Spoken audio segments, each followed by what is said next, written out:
Olá pessoal, estamos iniciando mais um FenaPRF em Pauta e hoje recebendo um convidado muito especial, nosso amigo André Santos, analista político do DIAP e da Contatos Assessoria Parlamentar, a assessoria parlamentar que presta serviços à FenaPRF. André, muito bem-vindo, primeiramente aqui. Obrigado. E eu queria que falasse aqui para o nosso pessoal, para o nosso público, um pouco sobre esse trabalho da assessoria parlamentar da Contatos, que a Contatos presta para a FenaPRF.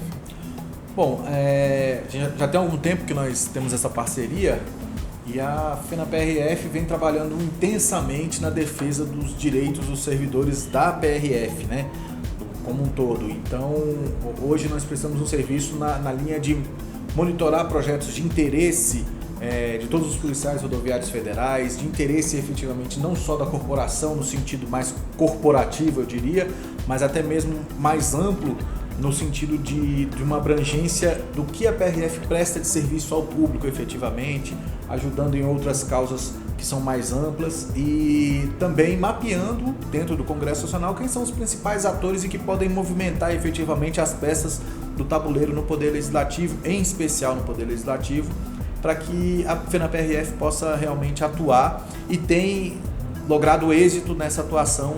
Então essa parceria, acredito eu, tem sido muito positiva para ambos os lados, tanto para Contatos Assessoria como para a própria FenaPRF. Quem está ganhando com isso, de certa forma, são os servidores, é a sociedade. Eu acho que tem sido um trabalho rico para ambos os lados. Excelente. E nós estamos iniciando agora, André, o novo ano legislativo no Congresso Nacional. Essa semana, iniciando as atividades da Câmara e do Senado Federal. E o que a gente pode esperar da pauta legislativa agora em 2020, André? A 2020 nós temos as eleições municipais, então já há um encurtamento, de certa forma, dos trabalhos legislativos por conta dessa eleição. Por mais que o próprio presidente da Câmara, Rodrigo Maia, fala que isso não vai interferir efetivamente no decorrer das pautas ou da tramitação de determinados projetos dentro do Congresso Nacional, obviamente isso tem uma interferência, isso é um jogo político que faz parte já do calendário legislativo, eu diria.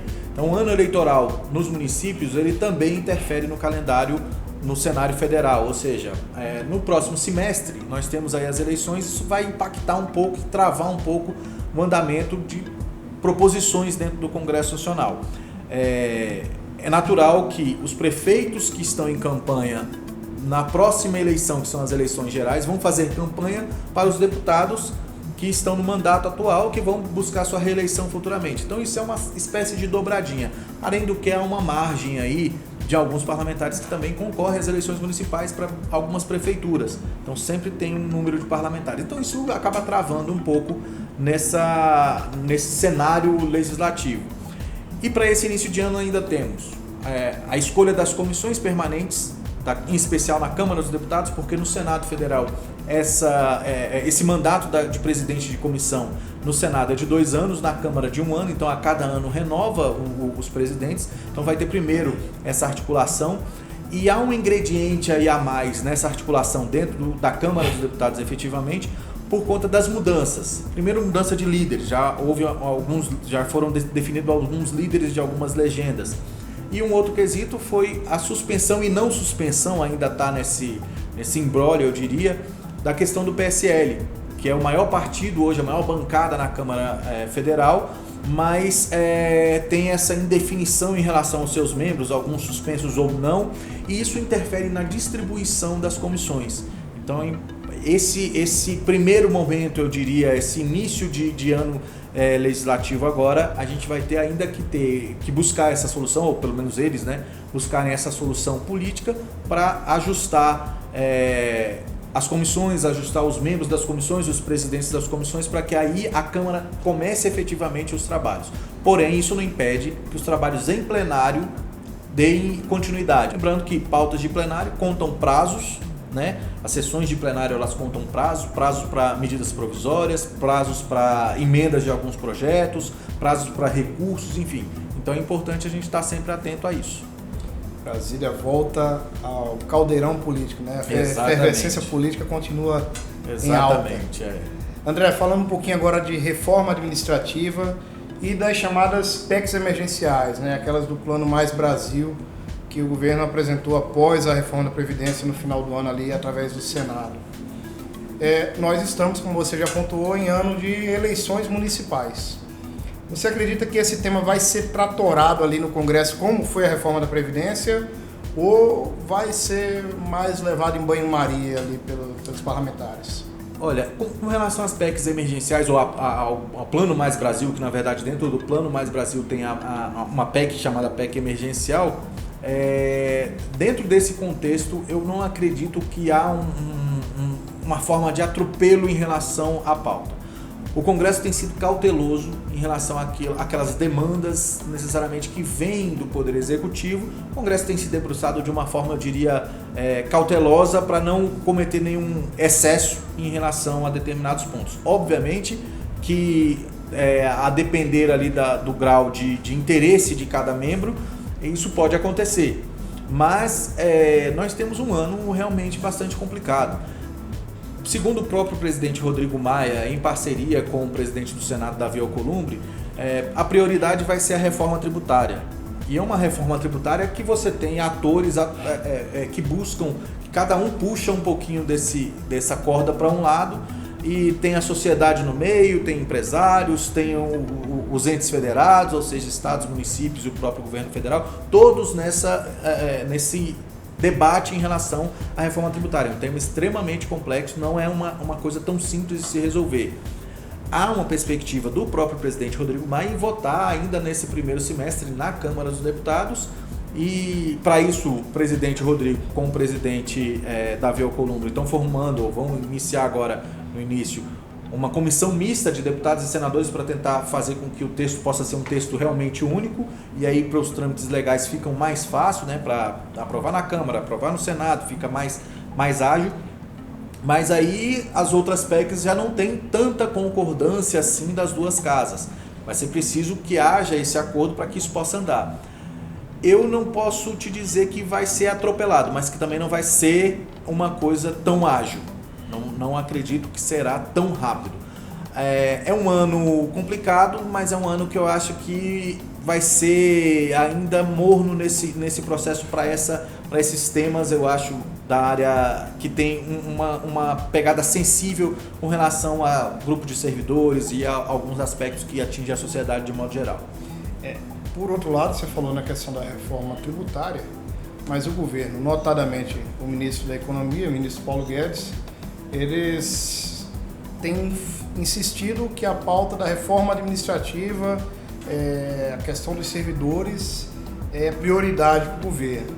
E eles se somam aí junto com outros atores políticos importantes, como você já citou, o próprio presidente da Casa, Rodrigo Maia, se somam ao coro de alguns setores da mídia na insistência em transformar o servidor público num grande vilão. Qual o caminho aí que os servidores podem tomar, notadamente os policiais rodoviários federais, podem tomar para poder não continuar pagando essa conta aí desse arroxo fiscal que estão jogando no ombro do servidor? Sempre os governos procuram alguém ou algum setor para atingir, de certa forma, para minimizar aí os equívocos ou os erros que os governos vêm cometendo em alguns aspectos, em especial aspectos fiscais e econômicos. Então, nesse sentido, eu acho que a principal ferramenta hoje que os servidores de modo geral têm, em especial do grupo da PRF, é justamente esclarecer para a sociedade o quanto é importante um servidor qualificado, um servidor bem remunerado, um servidor que está atento às necessidades dessa sociedade que tem aí uma série de carências a serem resolvidas e passa por esse grupo de servidores que estão do outro lado do balcão e que também são cidadãos que estão ali numa atuação social, eu diria, para que a sociedade possa prosperar. É inviável hoje imaginar um cenário de Estado extremamente reduzido num país com as imensas desigualdades que nós temos. E esse cenário de redução ou de arroxo em cima dos servidores é justamente uma política, eu diria, mais ostensiva, mais liberal e que isso vai agredir, obviamente, os servidores, mas que quem paga o preço final disso vai ser a própria sociedade. A sociedade paga o pato. Então, eu acho que o caminho para os servidores é trazer esse esclarecimento para a sociedade, para dizer a importância do serviço, do servidor público, do serviço público de qualidade, e que isso, obviamente, tem um custo, mas que esse custo retorna para a sociedade. Então é importante, eu acho, esclarecer isso para a sociedade, para que a sociedade possa também pressionar os parlamentares, em especial os parlamentares, mas os governos de modo geral, e tenha esse esclarecimento, né? Tenha essa condição de poder debater isso nesse nível. Finalmente, André, nós acompanhamos na semana passada, a FENA-PRF iniciou o ano fazendo ali uma capacitação para atuação no parlamento, em parceria com a Contatos.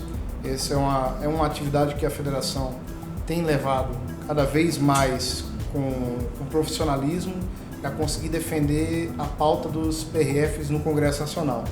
Por outro lado, a federação também tem buscado incentivar os policiais para se envolverem mais no mundo político. Hoje nós temos 4 PRFs que são deputados federais no Congresso.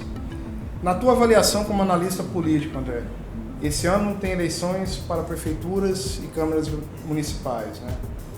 Os PRFs eles devem se envolver, participar ativamente das eleições, se candidatar, apoiar candidaturas. Qual a tua avaliação como analista político para o caminho que os PRFs devem trilhar? Isso é quase, na verdade, um dever de cidadania.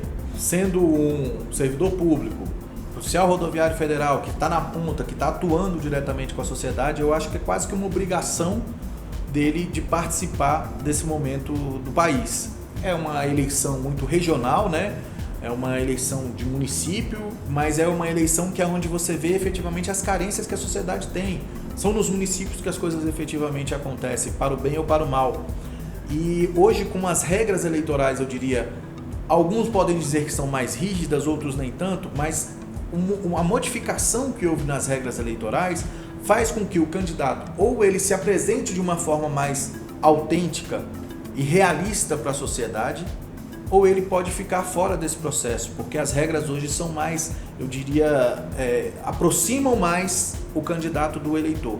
E a necessidade de ter pessoas que possam influenciar nesse sentido, para mostrar efetivamente para aqueles candidatos e a própria população quais são os caminhos necessários para se trilhar, para que aquela população possa prosperar, possa ter melhores situações até mesmo no seu município. Isso é extremamente necessário, o envolvimento da sociedade, em especial aí eu diria dos PRFs nas eleições municipais agora, tanto para vereadores quanto para prefeitos. Que bacana. André, só queria te agradecer o teu tempo aí, apresentando um pouco o trabalho que você já desenvolve tão bem na parceria com a FENA-PRF, apresentando para os nossos filiados, para aqueles que nos acompanham aqui nas redes sociais da FENA-PRF. Desde já queria te deixar um convite para a gente repetir um bate-papo desse aí quando estiver mais perto das eleições, quem sabe a gente falar um pouquinho sobre o cenário das eleições municipais aí e outros temas também. E o FENA-PRF em Pauta vai ficando por aqui, pessoal. Acompanhem nosso trabalho nas redes sociais, sigam as redes sociais da FENA-PRF, acessem o site da FENA-PRF, fenaprf.org.br e se atualizem sobre todas as atividades que temos desenvolvido na defesa e valorização dos PRFs. Até a próxima. Obrigado.